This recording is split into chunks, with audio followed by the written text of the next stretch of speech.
Hi friends, నా పేరు Surendra. Welcome back to my channel. Promo 3 రివ్యూకి స్వాగతం. అసలు సాఫీగా గేమ్ వెళ్ళలేదబ్బా సంజన, మళ్ళా కొత్తది పెట్టింది. అంటే ఇక్కడ ఖచ్చితంగా అంటే జోక్స్ అపార్ట్, మంటలు అయితే లేస్తాయి. ఏమి చేసే పనుల వల్ల హౌస్లో మంటలు లేస్తాయి, గొడవలు అవుతాయి, అదంతా ఓకే. సో బిగ్ బాస్ ప్రేక్షకులకు కావాల్సింది అదే. ఆ పాయింట్ ఆఫ్ వ్యూలో ఆమె కంటెంట్ బాగానే పోతుంది. కానీ ఇక్కడ పాపం అమాయకులు రామూసమున ఇక్కడ ఏం జరిగింది మొత్తాన్ని సమప్ చేసి చెప్తాను ప్రోమోని. దానికంటే ముందు మీరు నాకు ఇచ్చే గిఫ్ట్ ఏంటంటే ఒక లైక్. చెప్పకపోతే అవ్వటంలో, అందుకని లైక్ లైక్ లైక్ అని చెప్పాల్సి వస్తుంది. Just hit the like button. కొట్టాం కదా ఎందుకు అడుగుతున్నావు అని లైక్ కొట్టిన వాళ్ళు అనుకుంటున్నారు.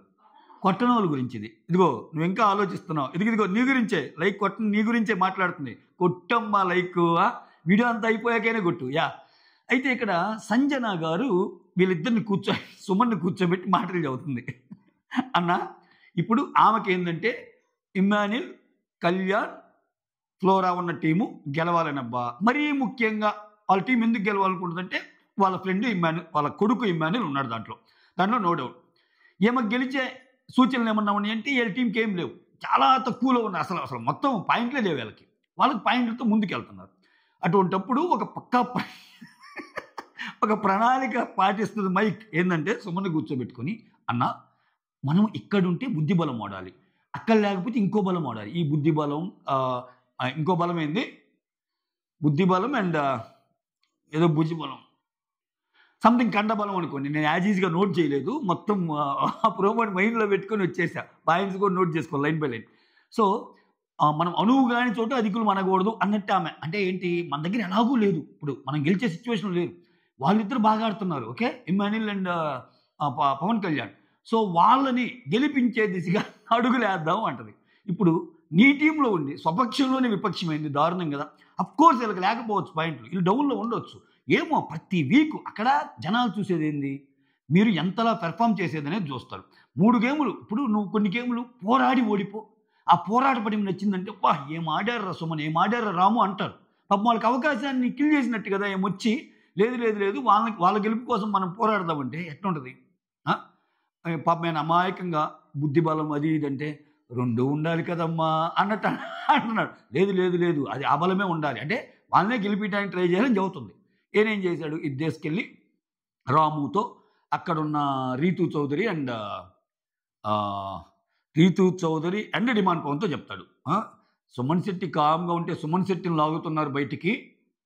ఇంకా లైవ్లో ఇంకా చాలా చాలా ఇదే ఇద్దనమాట. సో సుమన్ శెట్టిని లాగుతున్నారు అన్నట్టు అంటాడు. అంటే ఆహా బయటకు వచ్చాడైతే కమాన్ అడు అన్నట్టు అంటాడు. ఆ తర్వాత ఒక గేమ్ పెడతారు, తనూజాకి సుమన్ శెట్టి వీళ్ళిద్దరు వెళ్తారు. సుమన్ శెట్టి ట్రై చేస్తారు కానీ ఓడిపోతాడు. అక్కడ ట్రై చేయటం ముఖ్యం, అది నేను అంటుంది.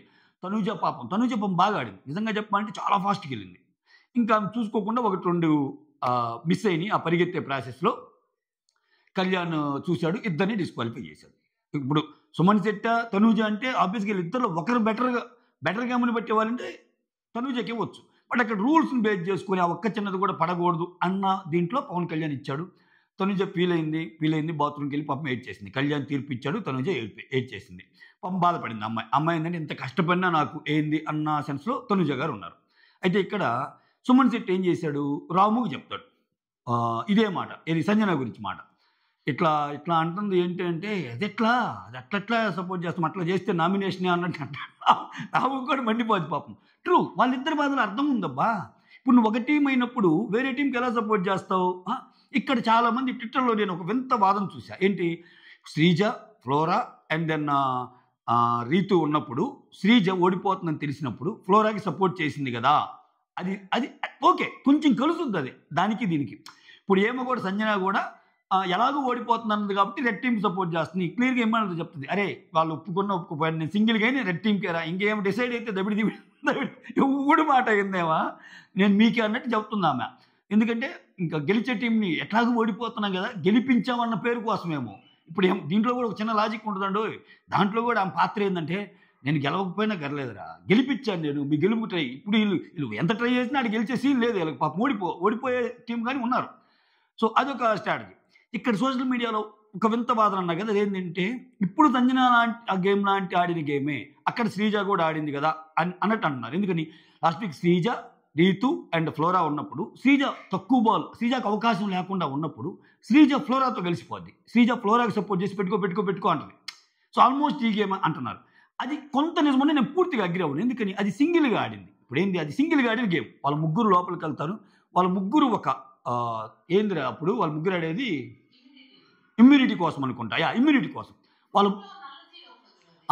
నల్ల సీడ్ వస్తుంది చూడు, దాని గురించి అంటే వాళ్ళ ముగ్గురు ఆడింది ఇమ్యూనిటీ కోసం. ఆ ఇమ్యూనిటీ కోసం ఆడే ప్రాసెస్లో ఎలాగో నాకు రావటం లేదు కాబట్టి, నేను తక్కువ ఉన్నా కాబట్టి వాళ్ళకి వస్తుంది అన్నట్టు. దట్టు అది శ్రీజ సింగిల్ డెసిషన్. చూడండి డిఫరెన్స్ ఉంది ఆ వాదనకి. దట్టు అది శ్రీజ సింగిల్ డెసిషన్. ఎస్, తను తాను వద్దనుకుంది. తను నాకు లేకపోయినా పర్లేదు, ఆమెకు వస్తే చాలు అనుకుంది ఫ్లోరాకి. ఎందుకంటే రీతు కొంచెం టఫ్ ఫైట్ ఇవ్వటం వలన ఫ్లోరాకి ఏదో హెల్ప్ చేయాలనుకుంది. ఫ్లోరా అపోజిట్ టీం అయినా అది 3 సింగిల్స్ మధ్య జరిగిన ఒక ఫైట్. ఇదేంది గ్రూప్ అన్నప్పుడు, గ్రూప్ అనేది ఎందుకంటాం గ్రూప్ అన్నప్పుడు, నీ గ్రూప్లో ఒక డెసిషన్ తీసుకునేటప్పుడు నీ గ్రూప్ మొత్తాన్ని కూర్చోబెట్టుకోవాలా, చెప్పాలా, వాళ్ళకి అది ఇష్టం కాకపోతే మార్చుకోవాలా. ఇప్పుడు రాము సుమన్ అక్కడ దానికి ఎగనెస్ట్గా ఉన్నారు. మనం అట్టెట్ట సపోర్ట్ చేస్తాం అవుట్లెట్గా రెడ్ టీంకి అన్నట్టు. ఏమైంది కమాన్ కానీ అంటుంది. లేదు మీకు అర్థం కావట్లేదు, వాళ్ళకి నీకు అర్థం కావట్లేదు, వాళ్ళు గెలిచేది. మరి ఎందుకని ఈమెకి అక్కడ Pawan Kalyan, Emmanuel and Flora ఉన్న పవన్ కళ్యాణ్ అంతే అంత ఇది లేకపోయినా అక్కడ ఇమ్మాన్యుల్ క్లోజ్, ఫ్లోరా క్లోజ్. ఏమకి ఎట్లాగా వాళ్ళకి పాయింట్స్ కూడా ఎక్కువ ఉన్నాయి. ఫస్ట్ నుంచి కూడా గేమ్ ఆడుతున్నారు. ఇక్కడ ఏంటి, ఈ టీం అంటే నచ్చదు. తనూజ కానీ, ఆ తర్వాత రీతు కానీ, ఇప్పుడు హరీష్ ప్లేస్లో వచ్చిన శ్రీజ కానీ, వీళ్ళు కొంచెం చిన్న గొడవలు ఉన్నాయి. ఎంత తనూజమ్మ అన్నా కానీ తనూజమ్మ అనేది ఇక్కడి నుంచి వచ్చేమాట. పెద్దోళ్ళు అంటారు కదా, ఈ మాట నీకు ఎక్కడి నుంచి వస్తుందా, ప్రేమగా ఎక్కడి నుంచి వస్తుందా అని. సో ఆమెకు అంత ఉండదు. తనూజ గారితో గొడవలు ఉన్నాయి. సో ఆబ్వియస్గా ఆ టీం సపోర్ట్ అని. సరే, నువ్వు ఏ టీం సపోర్ట్ చేసుకుంటావు చేసుకో, అది నీ ఇష్టం కంప్లీట్లీ. అది ఎప్పుడు నువ్వు ఇండివిజువల్గా ఉన్నప్పుడు. ఇక్కడ 4 టీములు పెట్టి 4 కలర్స్ ఇచ్చినప్పుడు ఆబ్వియస్గా టీం ప్రకారం వెళ్ళాలిగా. టీం ప్రకారం వెళ్ళినప్పుడు రాము సుమన్లు అపోజ్ చేస్తున్నప్పుడు ఒక టీం ప్లేయర్కి అయితే మాత్రం అపోజ్ నువ్వు వెళ్ళకూడదు. ఏమేమంటుంది దానికి అడ్డంగా, ఇంకా అలా చేస్తే సంజన ఎందుకు అయింది, అలా చేస్తే కొత్త కంటెంట్ ఎందుకు వస్తుంది. ఆమె ఏం చేసింది, వీళ్ళిద్దరిని పక్కన నూగుతుంది పాపం. వాళ్ళ మాటలు కోపం రాదా, కోపం వస్తుంది కదా. సో పక్కన నూగి రెడ్ టీంని గెలిపిద్దాము మనం అన్నట్టు చదువుతుంది. ఇమ్మాన్యుల్ కూడా అంటుంది, అరే నేను మాత్రం ఎవరు ఒప్పుకున్నా ఒప్పుకోకపోయినా ఎల్లో టీం నుంచి సింగిల్గా అయినా మీ టీంకి నేను గెలిపిస్తాను అన్నట్టు అంటుంది. ఇదేంటి, ఇది ఎలా న్యాయం, ఇది ఎలారా న్యాయం బాలరాజు అనితే న్యాయం లేదు. బట్ ఆమె అంతే, సంజన గారు అంతే, ఆమె గేమ్ స్టైల్ అంతే. ఆమె ఇన్ని దొంగతనాలు జరిగాక కూడా మధ్యాహ్నం అంటుంది మళ్ళా దొంగతనం చేయాల్సిందే అని. ఆమెకి అట్లా ఉంటుంది ఆమె, ఇంకంతే. సో ఏమైద్దో ఏమో చూడాలి. మొత్తానికి రకరకాలుగా వెళ్తుంది మాస్టర్ ఈ కొత్త గొడవలకి. అందుట్లో ఎప్పుడు బీపీ రాని సుమన్ కూడా బీపీ తెప్పించేసింది అమ్మ. ఏందన్నా ఏమనుకుంటుంది అసలు ఆమె, సుమన్ శెట్టిని లాగాలని ట్రై చేస్తున్నారా అన్నట్టు అంత ఫోర్స్గా మాట్లాడి, అది అయిన వెంటనే ఒక మంచి బీజిఎం వేసి గేమ్ పెట్టారంటే, మాట్లాడానికి ట్రై చేశాడంటే, అట్లీస్ట్ నువ్వు ఎంతలో ఉన్నా నీ ఎల్లో టీం పాయింట్లు రాకపోయినా అవకాశం వచ్చిన ప్రతిసారి ఆడాలనుకుంటున్నారు. ఆడితేనే కదా దాంట్లో. సో అది ఇంకా ఇలా జరుగుతుంది. ఇంక సంజన గురించి లైవ్లో అయితే ఇంకా కొన్ని మాట్లాంటాడు సుమన్ శెట్టి. ఏందన్నా ఆమె అది ఇది అన్నట్టు ఇంకా చాలా ఎక్కువ చెప్తాడు. ఇప్పుడు